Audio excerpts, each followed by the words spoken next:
Hello students, नमस्कार। Board परीक्षाएं एकदम निकट आ रही हैं। आशा ही नहीं अपितु पूर्ण विश्वास है कि आपकी पढ़ाई ठीक चल रही होगी, द्रुत गति से चल रही होगी। आज मैं अध्याय 6 से अध्याय 14 तक के समस्त एक वाक्य के जो प्रश्नोत्तर हैं एक साथ डाल रहा हूँ। मुझे उम्मीद है कि केवल एक बैठक में आप पूरे प्रश्नोत्तर कंठस्थ कर लेंगे। कृपया अगर आपको ये चैनल पसंद आ रहा है तो सब्सक्राइब करें, अपने दोस्तों को शेयर करें और लाइक करें। ये सबसे पहले हम देखते हैं अध्याय 6 विद्युत चुंबकीय प्रेरण। इसका जो पहला प्रश्न है, स्वप्रेरकत्व का मात्रक क्या है? तो इसका उत्तर है हेनरी। अगला प्रश्न है, भंवर धाराओं का उपयोग कहाँ किया जाता है? तो इसका उत्तर है रेलगाड़ियों के चुंबकीय ब्रेक में। अगला प्रश्न है, लेंज का नियम किस नियम के अनुकूल है? तो इसका उत्तर रहेगा ऊर्जा संरक्षण के नियम के। अगला प्रश्न है, चुंबकीय फ्लक्स का एसआई मात्रक क्या है? तो इसको आप कंठस्थ कर लीजिएगा। चुंबकीय फ्लक्स का एसआई मात्रक वेबर होता है। इसके बाद प्रेरित विद्युत वाहक बल का सूत्र क्या होता है? तो इसका सूत्र यहाँ पर उत्तर नहीं है, मैं लिख देता हूँ। ये जो सूत्र होता है, प्रेरित विद्युत वाहक बल E बराबर होता है -d∅/dt, यानी समय के सापेक्ष विद्युत फ्लक्स का अवकलन है। तो ये प्रेरित विद्युत वाहक बल का सूत्र है, इसको कंठस्थ कर लीजिए आप। इसके बाद प्रश्न है, प्रेरित धारा की दिशा किस नियम से ज्ञात की जाती है?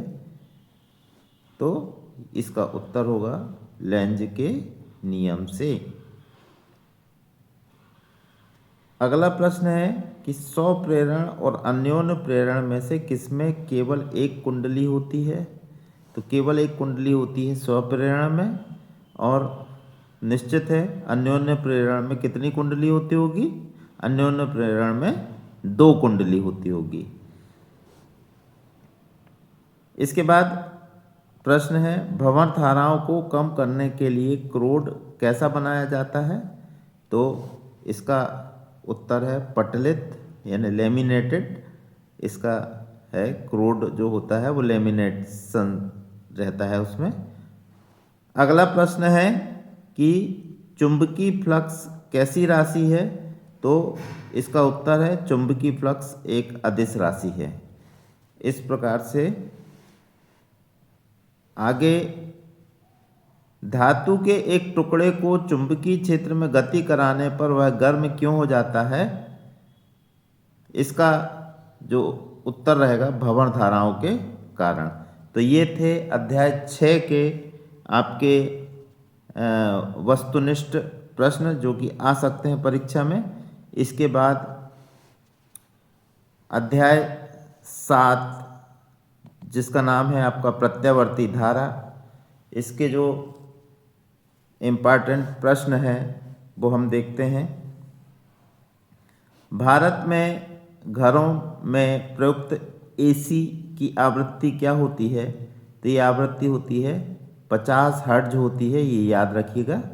ये 50 हर्ट्ज माइनस नहीं है, ये डैश करके लिखा हुआ है, 50 हर्ट्ज होती है। अगला प्रश्न है, आदर्श प्रेरकत्व का शक्ति गुणांक कितना होता है? तो इसका उत्तर होता है 0। आदर्श प्रेरकत्व का शक्ति गुणांक है 0। अगला प्रश्न है, ट्रांसफार्मर किस सिद्धांत पर कार्य करता है? तो इसका उत्तर है अन्योन्य प्रेरण पर कार्य करता है। अगला प्रश्न है प्रतिघात XL का मात्रक क्या होता है? तो इसका उत्तर है ओम। ओम को इस प्रकार से भी दर्शाते हैं, ये ओम का निशान है, ओमेगा से दर्शाया जाता है। तो प्रतिघात XL का मात्रक क्या होता है? ओम होता है, ये आप याद रखेंगे। अगला प्रश्न है स्टेप अप ट्रांसफार्मर क्या बढ़ाता है? ये ऊंचाई नहीं है, ऊंचाई ट्रांसफार्मर है, ऊंचाई ट्रांसफार्मर, ऊंचाई ट्रांसफार्मर हिंदी में बोलते हैं, अंग्रेजी में स्टेप अप बोलते हैं। तो ये क्या बढ़ाता है? ये बढ़ाता है विभवांतर या वोल्टेज बढ़ाता है, ये आप याद रखेंगे।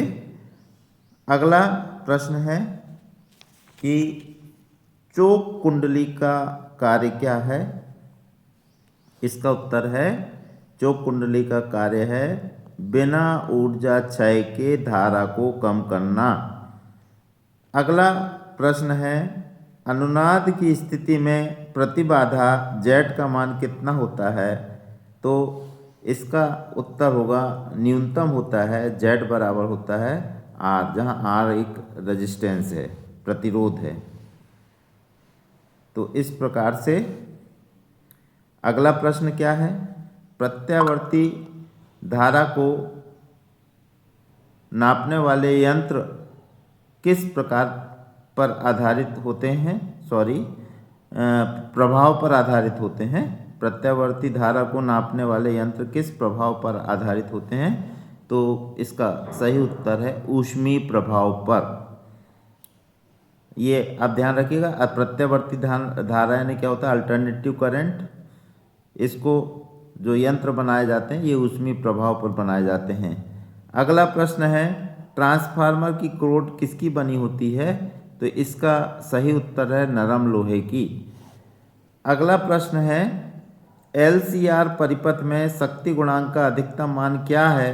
तो इसका सही उत्तर याद रखेंगे आप कि LCR परिपथ में शक्ति गुणांक का अधिकतम मान 1 होता है। अब इसके बाद हम देखते हैं अध्याय 8। यदि आपको ऐसा लग रहा है कि ये आप महत्वपूर्ण काम कर रहे हैं, चैनल आपको पसंद आ रहा है, तो कृपया सब्सक्राइब कर दें। इसके बाद प्रश्न है इस अध्याय 8 का पहला प्रश्न, विद्युत चुंबकीय तरंगों की प्रकृति कैसी होती है? तो इसका उत्तर है अनुप्रस्थ होती है। निर्वात में इन तरंगों का वेग कितना होता है? विद्युत चुंबकीय तरंगों का वेग कितना होता है? यहाँ उत्तर नहीं दिया हुआ है, आप इसको याद कर लीजिएगा। 3 × 10⁸ मीटर प्रति सेकंड होती है। ये प्रकाश का वेग ही है। तो चुंबकीय तरंग, विद्युत चुंबकीय तरंगों का वेग जो होता है वो प्रकाश की तरंग के वेग के बराबर होता है। ये 3 × 10⁸ मीटर प्रति सेकंड, या हम इसको 3 लाख किलोमीटर पर सेकंड भी बोल सकते हैं। 3 लाख किलोमीटर पर सेकंड, तो ये याद रखिएगा। अगला प्रश्न है सर्वाधिक आवृत्ति वाली तरंग कौन सी है? तो इसका उत्तर है गामा किरणें। अगला प्रश्न है ओजोन परत की किरणों को रोकती है, ये पराबैंगनी किरणों को रोकती है। ओजोन परत जो है किस प्रकार की किरणों को रोकती है? तो ये इसका सही उत्तर है पराबैंगनी किरणों को रोकती है। बाद का प्रश्न है कोहरे में फोटोग्राफी के लिए किन तरंगों का उपयोग होता है? इसका उत्तर है अवरक्त तरंगों के लिए उपयोग होता है। अवरक्त तरंगों का जो तरंग दैर्घ्य होता है वो सर्वाधिक होता है, वो अधिक होता है, और वह जो है कोहरों को भेदते हुए अच्छी फोटोग्राफी की जा सकती है अवरक्त तरंगों से, तो ये ध्यान रखिएगा। विद्युत चुंबकीय तरंगों का स्रोत क्या है? तो विद्युत चुंबकीय तरंगों का जो स्रोत होता है ये त्वरित आवेश होता है। अगला प्रश्न है, रडार प्रणाली में कौन सी तरंगें प्रयुक्त होती हैं? तो इसका उत्तर है सूक्ष्म तरंगें। अगला प्रश्न है, विस्थापन धारा का सूत्र किसने दिया? तो इसको याद रखिएगा, ये वैज्ञानिक का नाम है मैक्सवेल। अगला प्रश्न है, टीवी रिमोट में कौन सी तरंगें निकलती हैं? तो इसका उत्तर है अवरक्त तरंगें निकलती हैं। तो अब आप लोग समझ गए होंगे कि टीवी रिमोट में जो तरंगें निकलती हैं वो अवरक्त तरंगें होती हैं, वो आपको दिखाई नहीं देती हैं। अगला प्रश्न है, विद्युत क्षेत्र और चुंबकीय क्षेत्र के बीच में कोण कितना होता है? इसका उत्तर यहाँ नहीं दिया हुआ है। इसको आप लोग याद रखेंगे कि ये होता है 90 डिग्री का कोण होता है। विद्युत क्षेत्र और चुंबकीय क्षेत्र बी के बीच कितना कोण होता है विद्युत चुंबकीय तरंग में? तो ये 90 डिग्री का कोण होता है। अब है अपना अध्याय 9, किरण प्रकाशिकी एवं प्रकाशिक यंत्र। ये बहुत ही इम्पॉर्टेंट चैप्टर है, इसको अच्छे से कर लीजिएगा। इसमें बहुत सारे वस्तुनिष्ठ प्रश्न आते हैं। इसमें एक बहुत ही इम्पॉर्टेंट प्रश्न है ये, स्वस्थ नेत्र की स्पष्ट दृष्टि की न्यूनतम दूरी क्या है? तो ये इसका उत्तर याद रखिएगा, 25 सेंटीमीटर जो है ये स्पष्ट दृष्टि की न्यूनतम दूरी कहलाती है। अगला प्रश्न है कि हीरा के चमकने का कारण क्या है? तो इसका उत्तर है पूर्ण आंतरिक परिवर्तन जो है ये हीरे के चमकने का कारण है। अगला प्रश्न है, ये भी बहुत इम्पॉर्टेंट है कि लेंस की क्षमता का मात्रक क्या है? तो इसका सही उत्तर है डायोप्टर, कैपिटल डी से उसको प्रदर्शित करते हैं। अगला प्रश्न है, आकाश नीला क्यों दिखाई देता है? तो इसका सही उत्तर है प्रकाश के प्रकीर्णन के कारण जो आकाश है वो नीला दिखाई देता है। अगला प्रश्न है कि संयुक्त सूक्ष्मदर्शी में कितने उत्तल लेंस होते हैं? तो इसका सही उत्तर है 2। संयुक्त सूक्ष्मदर्शी में 2 उत्तल लेंस होते हैं, जबकि सरल सूक्ष्मदर्शी में 1 उत्तल लेंस होता है मात्र। अगला प्रश्न है, खगोलीय दूरदर्शी में अंतिम प्रतिबिंब कैसा बनता है? तो इसका सही उत्तर है आभासी और उल्टा। ये ध्यान रखिएगा, खगोलीय दूरदर्शी में जो अंतिम प्रतिबिंब बनता है वो आभासी और उल्टा बनता है। अगला प्रश्न है, पानी के अंदर वायु का बुलबुला किस लेंस की तरह कार्य करता है? तो इसका सही उत्तर है अवतल लेंस। ध्यान रखिएगा कि पानी का बुलबुला जो पानी के अंदर होता है वो अवतल लेंस की तरह कार्य करता है। अगला प्रश्न है कि किस रंग का विचलन सबसे अधिक होता है? तो इसका उत्तर है बैंगनी रंग का जो विचलन होता है वो सबसे अधिक होता है। अगला प्रश्न है, लेंस मेकर सूत्र लिखिए। ये सूत्र यहाँ नहीं दिया हुआ है, इसको आप लोग याद रखेंगे कि ये सूत्र होता है 1/f बराबर इन द ब्रैकेट μ-1 ब्रैकेट बंद, दूसरा ब्रैकेट 1/r1 माइनस 1/r2। ये याद रखेंगे।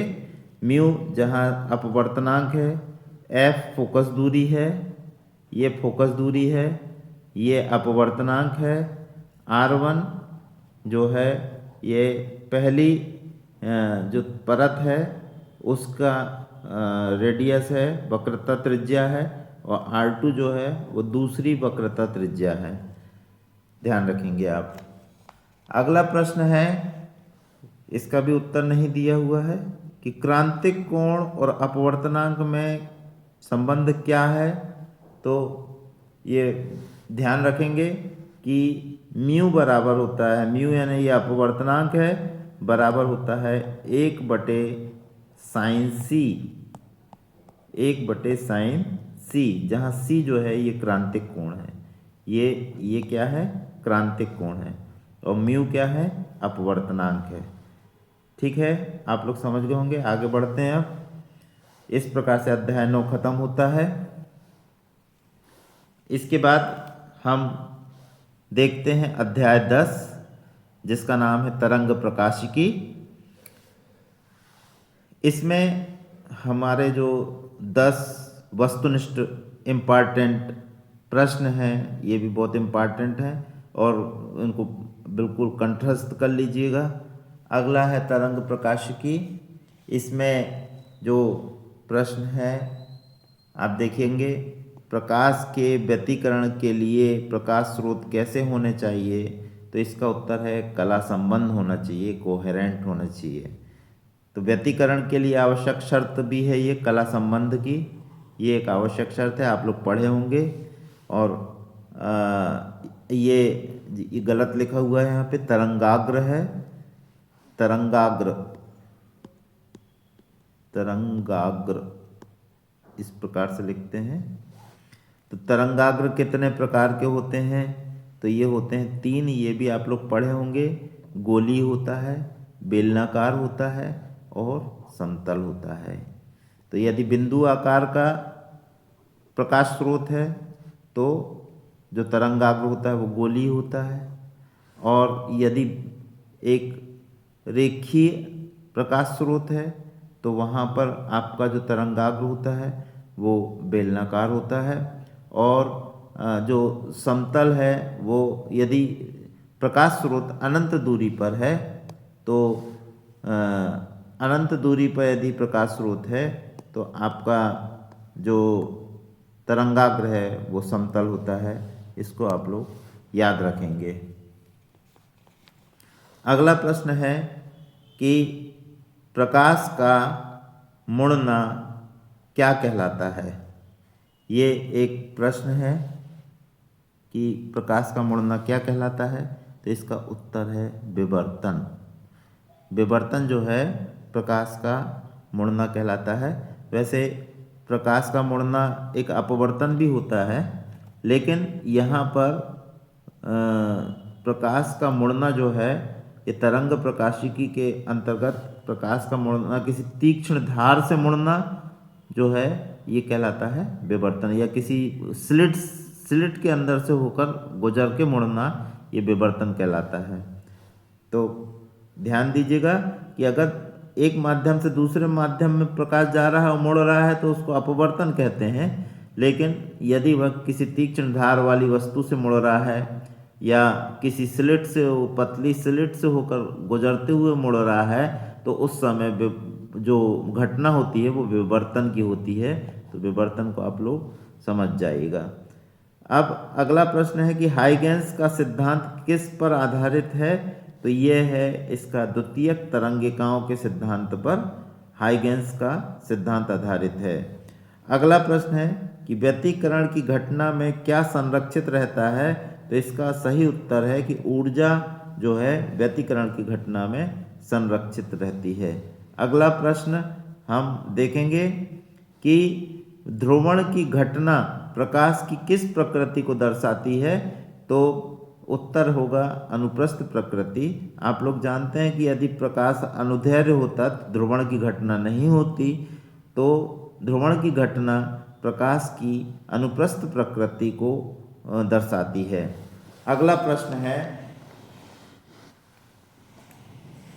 इसका भी उत्तर नहीं लिखा हुआ है, ये बहुत ही इम्पॉर्टेंट प्रश्न है। ब्रूस्टर का नियम क्या है, ब्रूस्टर का नियम क्या है, तो ये बराबर होता है म्यू बराबर tan IP, tan IP, जहाँ IP जो है ये ब्रूस्टर कोण कहलाता है। म्यू अपवर्तनांक है और IP जो है ये ब्रूस्टर कोण कहलाता है। तो ये ब्रूस्टर का नियम है, ये सूत्र भी याद रखेंगे आप, म्यू बराबर tan IP होता है। इसको हम नियम में शब्दों में भी इस प्रकार से लिखते हैं कि ब्रूस्टर कोण की स्पर्शज्या पदार्थ के अपवर्तनांक के बराबर होती है। अगला प्रश्न है कि यंग के द्विस्लिट प्रयोग में फ्रिंजें कैसी प्राप्त होती हैं? तो इसका उत्तर है कि समान चौड़ाई की जो स्लिट हैं वो प्राप्त होती हैं। ये ध्यान रखिएगा, यंग के द्विस्लिट प्रयोग में फ्रिंजें हैं तो व्यतिकरण की जो फ्रिंजें होती हैं वो समान चौड़ाई की होती हैं, जबकि विवर्तन में जो फ्रिंजें प्राप्त होती हैं वो समान चौड़ाई की नहीं होती हैं, ये भी ध्यान रखिएगा। अगला प्रश्न है कि ज्यामिति छाया में प्रकाश के प्रवेश को क्या कहते हैं? तो इसका उत्तर है विवर्तन। अगला प्रश्न है कि ध्रुवण केवल किन तरंगों में संभव है? तो ये चीज़ ध्यान रखिएगा कि ध्रुवण जो होता है वो केवल अनुप्रस्थ तरंगों में होता है, अनुदैर्ध्य तरंगों में नहीं होता है। अब अगला अध्याय है अपना 11 विकिरण एवं द्रव्य की द्वैत प्रकृति। अभी देखिएगा आप कि हमारे अध्याय 10 तक वस्तुनिष्ठ हो गए हैं, केवल 4 अध्याय बचे हुए हैं।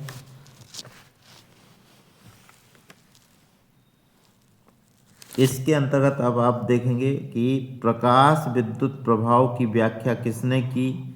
तो इसका उत्तर है आइंस्टीन ने की थी। अगला प्रश्न है कि फोटॉन का विराम द्रव्यमान कितना होता है? तो फोटॉन का विराम द्रव्यमान 0 होता है, ये याद रखेंगे आप।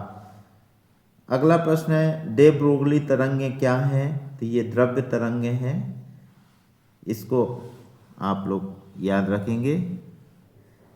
अगला प्रश्न है इलेक्ट्रॉन वोल्ट किसका मात्रक है? ये बहुत ही इंपॉर्टेंट प्रश्न है। इलेक्ट्रॉन वोल्ट किसका मात्रक? कंफ्यूजन क्रिएट होता है कि वोल्ट है तो विभवांतर होगा, लेकिन ये इलेक्ट्रॉन वोल्ट जो होता है ये ऊर्जा का मात्रक होता है, इसको आप लोग ध्यान रखेंगे। अगला प्रश्न है प्रकाश विद्युत सेल क्या करता है? तो इसका सही उत्तर है प्रकाश ऊर्जा को विद्युत ऊर्जा में बदलता है। तो प्रकाश विद्युत सेल क्या करता है? प्रकाश ऊर्जा को विद्युत ऊर्जा में बदलता है। ये सोलर सेल जो है वो प्रकाश विद्युत सेल है।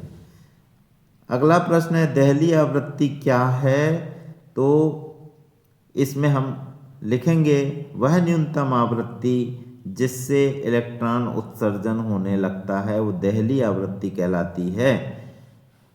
अगला प्रश्न है आइंस्टीन का प्रकाश विद्युत समीकरण क्या है? इसको आइंस्टीन का जो प्रकाश विद्युत समीकरण है इसको आप लोग याद रखेंगे। मैं लिख रहा हूँ H new is equal to 50 plus K max. ये आप लोग पढ़े होंगे। ये 50 जो है कार्यफलन है, एच प्लांक कांस्टेंट है, न्यू प्रकाश की आवृत्ति है, के मैक्स जो है ये गतिज ऊर्जा, अधिकतम गतिज ऊर्जा है ये। तो ये सूत्र याद करना है आपको, 1-2 बार लिखोगे तो याद हो जाएगा। अगला प्रश्न है फोटॉन की ऊर्जा का सूत्र क्या होता है? तो ये भी ध्यान रखेंगे। ई ये ऊर्जा है बराबर होता है एच न्यू। एच क्या है? प्लांक कांस्टेंट है, और न्यू जो है प्रकाश की आवृत्ति है। अगला प्रश्न है कार्यफलन का मान किस पर निर्भर करता है? तो ये धातु की प्रकृति पर निर्भर करता है। धातु बदल जाती है तो कार्यफलन का मान भी बदल जाता है। अगला प्रश्न है बहुत ही इम्पॉर्टेंट प्रश्न है कि इलेक्ट्रॉन का विशिष्ट आवेश कितना होता है?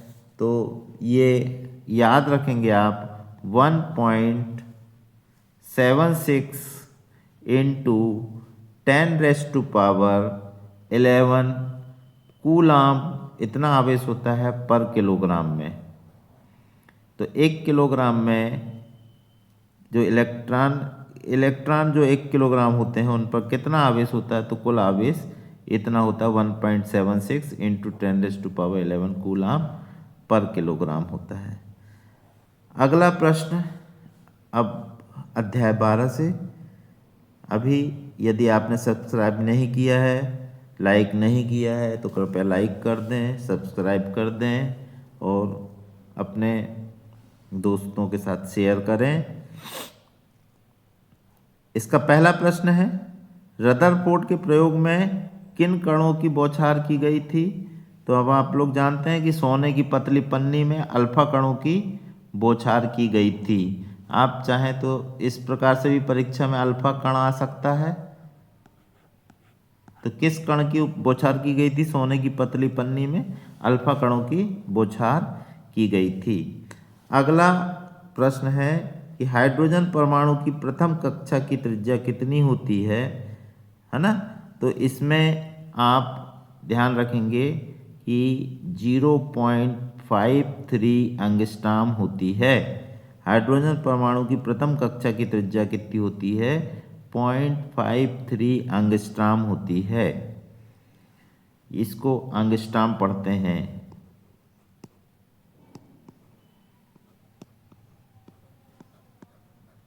एंगस्ट्रॉम पढ़ते हैं। अगला प्रश्न है, परमाणु की संरचना कैसी होती है?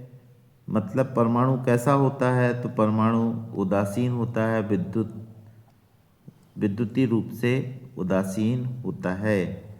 अगला प्रश्न है कि बोर मॉडल केवल किन परमाणुओं के लिए मान्य है?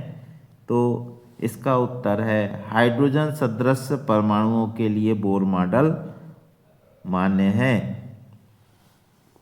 इसके बाद ये प्रश्न है, कोणीय संवेग का क्वांटीकरण सूत्र क्या है? क्वांटीकरण सूत्र बहुत इंपॉर्टेंट सूत्र है, इसको याद रखेंगे आप कि L बराबर होता है H/2 का N गुना। तो L बराबर होता है NH/2। अगला प्रश्न है, हाइड्रोजन स्पेक्ट्रम की कौन सी श्रेणी दृश्य क्षेत्र में आती है? तो इसका सही उत्तर है बामर श्रेणी। नेक्स्ट प्रश्न है, परमाणु का अधिकांश द्रव्यमान कहाँ केंद्रित होता है? तो ये आप लोग जानते होंगे कि परमाणु का जो नाभिक होता है केंद्र में, वहाँ पे पूरा का पूरा द्रव्यमान रहता है।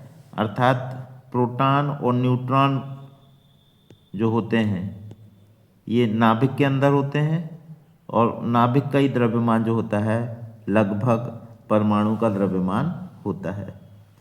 अगला प्रश्न है, रेडबर्ग नीयतांक R का मात्रक क्या है? तो इसका सही उत्तर है ये प्रति मीटर होता है, प्रति मीटर।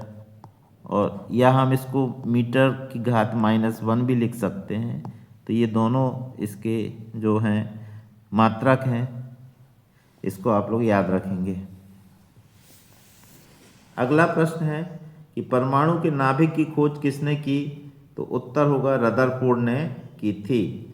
अगला प्रश्न है, लाइमन श्रेणी किस क्षेत्र में पड़ती है? तो ये पराबैंगनी क्षेत्र याद रखेंगे आप। अगला हमारा चैप्टर है सेकंड लास्ट चैप्टर, नाभिक, अध्याय 13। इसमें जो अत्यंत महत्वपूर्ण 10 वस्तुनिष्ठ प्रश्न हैं वो आप लोग समझ लीजिए, याद कर लीजिए, कंठस्थ कर लीजिए। है, नाभिकीय बल की प्रकृति कैसी होती है? तो नाभिकीय बल जो होता है लघु परासी होता है और अत्यंत प्रबल होता है। लघु परासी मतलब बहुत ही पास में कार्य करता है जी। जब नाभिक एक तो आकार में छोटा होता है नाभिक, और यहाँ प्रोटॉन, न्यूट्रॉन और न्यूट्रॉन, या न्यूट्रॉन और प्रोटॉन जो आपस में इतने निकट होते हैं, बहुत पास होते हैं, तभी ये काम करता है नाभिकीय बल, और इसका मान अत्यंत प्रबल होता है। ये सभी ज्ञात बल हैं उनमें सबसे ज़्यादा प्रबल नाभिकीय बल होता है। ये याद रखेंगे आप कि नाभिकीय बल जो होता है वो दुनिया का सबसे ज़्यादा प्रबल बल माना जाता है। अगला प्रश्न है, एक AMU कितने MeV के बराबर होता है? तो इसका उत्तर है 931 MeV। अगला प्रश्न है, सूर्य में ऊर्जा का स्रोत क्या है? तो इसका उत्तर है नाभिकीय संलयन। अगला प्रश्न है, भारी जल का उपयोग कहाँ होता है? तो ये बहुत ही इम्पॉर्टेंट है, भारी जल। तो भारी जल का उपयोग कहाँ होता है? ये होता है नाभिकीय रिएक्टर में मंदक के रूप में होता है। नाभिकीय रिएक्टर में मंदक के रूप में होता है। तो नाभिकीय रिएक्टर में भारी जल का उपयोग मंदक के रूप में किया जाता है। अगर इसका उपयोग ना करेंगे तो नाभिकीय विस्फोट हो सकता है। अगला प्रश्न है, नाभिक का घनत्व कितना होता है? तो नाभिक का जो घनत्व होता है ये लगभग 10⁻17 किलोग्राम पर मीटर क्यूब होता है। ये आप लोग याद रखेंगे कि नाभिक का जो घनत्व होता है ये बहुत ज़्यादा होता है, 10⁻17 किलोग्राम प्रति मीटर क्यूब होता है। बहुत अधिक घनत्व होता है नाभिक का। अगला प्रश्न, समस्थानिक किसे कहते हैं? तो इसका सही उत्तर है कि परमाणु क्रमांक जिनके समान होते हैं उनको समस्थानिक कहते हैं। ये बिल्कुल याद रखेंगे आप। और भी रहते हैं आपके, एक संभारिक होता है।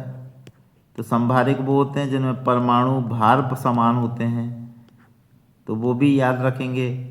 और एक होता है समन्यूट्रॉनिक होता है। तो समन्यूट्रॉनिक क्या होते हैं? जिसमें न्यूट्रॉन की संख्या समान, ऐसे दो या दो से अधिक तत्व जिनमें न्यूट्रॉन की संख्या समान होती है वो समन्यूट्रॉनिक कहलाते हैं। और संभारिक क्या होते हैं? जिनका परमाणु भार समान होता है, लेकिन परमाणु क्रमांक इसमें अलग अलग होता है। लेकिन परमाणु क्रमांक अगर समान है तो वो कहलाते हैं समस्थानिक कहलाते हैं। जैसे हाइड्रोजन के 3 समस्थानिक होते हैं। अगला प्रश्न है, युग्म उत्पादन के लिए न्यूनतम ऊर्जा कितनी होना चाहिए? तो इसका सही उत्तर है 1.02 MeV होना चाहिए, तभी युग्म उत्पादन हो सकता है। अगला प्रश्न है, तारों में कौन सी प्रक्रिया होती है? तो ये है संलयन प्रक्रिया होती है, संलयन क्रिया होती है। यानी तारों में जो क्रिया होती है वो संलयन क्रिया होती है। अगला ये वाला प्रश्न है, द्रव्यमान क्षति का सूत्र क्या है? ये सूत्र आप लोग याद रखेंगे, यहाँ पर दिया नहीं हुआ है, तो ये सूत्र याद रखें। ये सूत्र है डेल M, यानी जो द्रव्यमान क्षति है ये बराबर होता है in the bracket Z into M into P। ये परमाणु क्रमांक है, Z क्या है? परमाणु क्रमांक है। MP क्या है? ये प्रोटॉन का मास है, प्लस A ये एटॉमिक मास है, माइनस Z ये परमाणु क्रमांक है, Mn ये न्यूट्रॉन का मास है, माइनस कैपिटल M ये परमाणु भार है। तो ये जो है आपका द्रव्यमान क्षति का सूत्र है। फिर से देख लीजिए, ये आपका द्रव्यमान क्षति है, ये आपकी परमाणु क्रमांक है, ये प्रोटॉन का मास है, ये परमाणु भार है, ये परमाणु क्रमांक है, ये आपका न्यूट्रॉन का मास है और ये आपका परमाणु द्रव्यमान है। अगला प्रश्न है, नियंत्रित श्रृंखला अभिक्रिया कहाँ होती है? तो ये है आपकी नाभिकीय भट्टी या परमाणु भट्टी में ये नियंत्रित श्रृंखला अभिक्रिया होती है। चलिए अब हम लास्ट चैप्टर में पहुंच गए हैं। लास्ट चैप्टर है हमारा अध्याय 14 अर्धचालक इलेक्ट्रॉनिकी। इसमें जो वस्तुनिष्ठ प्रश्न हैं वो कौन कौन से इम्पॉर्टेंट हैं उसको आप लोग ध्यान से देख लीजिएगा कि परम शून्य ताप पर अर्धचालक कैसा व्यवहार करता है। तो इसका सही उत्तर है कुचालक की तरह, यानी कुचालक की तरह कार्य करता है। कब? अर्धचालक परम शून्य ताप पर।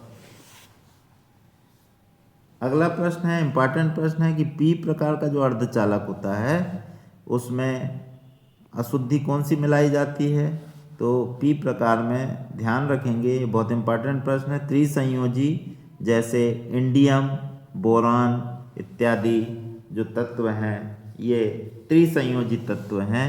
ये जब शुद्ध अर्धचालक में मिला दिया जाता है अशुद्धि तो ये पी प्रकार का अर्धचालक बन जाता है, यानी पॉजिटिव कैरियर इसके बन जाते हैं। अगला प्रश्न है, एन प्रकार यानी नेगेटिव कैरियर जिसमें रहते हैं अर्धचालक में बहुसंख्यक वाहक क्या होते हैं? तो आप जानते हैं कि इलेक्ट्रॉन में नेगेटिव चार्ज होता है ना, तो मुक्त इलेक्ट्रॉन एन नेगेटिव चार्ज और एन से रिलेटेड है आपका मुक्त इलेक्ट्रॉन। अगला प्रश्न है कि दिष्टकारी का कार्य है, ये रेक्टिफायर का क्या कार्य है? तो ये बहुत इम्पॉर्टेंट है, एसी को डीसी में बदलना। जो अल्टरनेटिव करंट है यानी जो हमारे प्रत्यावर्ती धारा है उसको हम डायरेक्ट करंट में यानी दिष्ट धारा में परिवर्तित करते हैं इसके द्वारा, रेक्टिफायर के द्वारा। रेक्टिफायर यानी दिष्टकारी, नाम से ही है दिष्टकारी। दिष्टकारी मतलब एसी को डीसी में बदलना, प्रत्यावर्ती को दिष्ट धारा में बदलना। अगला प्रश्न है कि एलईडी का पूरा नाम क्या है? तो इसका पूरा नाम है लाइट एमिटेड डायोड। इसके बाद प्रश्न है, सौर सेल किस सिद्धांत पर कार्य करता है? तो सौर सेल का जो सिद्धांत है वो है फोटोवोल्टाइक प्रभाव, ये इम्पॉर्टेंट है। अगला प्रश्न है, पीएन संधि डायोड में अवक्षय परत की चौड़ाई कितनी होती है? तो ये 10⁻6 मीटर है। ये एक्चुअली में 10⁻6 मीटर सही उत्तर है इसका। और आज का आखिरी प्रश्न है, जेनर डायोड का उपयोग कहाँ होता है? तो वोल्टेज रेगुलेटर में, वोल्टेज नियामक में इसके रूप में इसका उपयोग किया जाता है। तो इस प्रकार से बच्चों मैंने जो आप लोगों से वादा किया था कि वन लाइनर क्वेश्चन जो हैं वो हम आपको अध्याय 1 से अध्याय 14 तक आपको प्रदान करेंगे, जिसको आप पढ़ लेंगे तो अधिकांश प्रश्न आपसे जो वस्तुनिष्ठ प्रश्न हैं वो बन जाएंगे और इनका आप जो बड़े उत्तर वाले प्रश्न हैं उनमें भी आप कर सकते हैं। परीक्षाएं एकदम निकट हैं और आप लोग पढ़ाई करिए, अध्ययन करिए। आज जो आप पढ़ाई करेंगे कुछ ही समय, जो 1 महीने का समय है आपका, 1-1.5 महीने का, उसमें आप जितनी पढ़ाई करेंगे आपके लिए वो बहुत महत्वपूर्ण होगी और आपका जो जीवन है सफल होगा। आपको बता दें कि 12th कक्षा जो होती है, 12वीं कक्षा जो होती है वो एक जीवन का मोड़ होती है और इसमें जो आप पढ़ाई करते हैं वो पूरी ज़िंदगी आपकी इस 12वीं कक्षा पर निर्भर करती है। और जो ज़िंदगी का मोड़ है ये, आप कहाँ जाने वाले हैं, आगे कॉलेज में आप जब पहुंचेंगे तो 12वीं कक्षा के जो परसेंटेज हैं, प्रतिशत हैं, वो काफ़ी मायने रखते हैं। इसलिए बहुत अच्छे से पढ़ाई करिए। आपको बहुत ढेर सारी शुभकामनाएं। और यदि आपको लगता है कि मैं कुछ अच्छा काम कर रहा हूं तो लाइक कीजिए, सब्सक्राइब कीजिए और अपने दोस्तों के साथ शेयर कीजिए। बहुत बहुत धन्यवाद।